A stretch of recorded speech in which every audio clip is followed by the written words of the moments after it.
Step 1. Setting up Visual Studio. To begin, visit the official Visual Studio website at visualstudio.microsoft.com. You should see a page similar to the one shown below. Look for the Community Edition and click the Download button. This version is completely free to use. Step 2. Select .NET Desktop Development. Ensure that .NET Desktop Development is selected. Once checked, click the Install button. The installation process may take some time, depending on your computer's performance. Step 3. Take a break. The installation might take a while.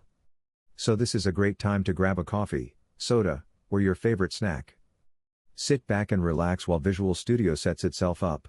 Step 4. Launch Visual Studio. Once the installation is complete, you'll be prompted to sign in with your Microsoft account or create a new one if you don't have it.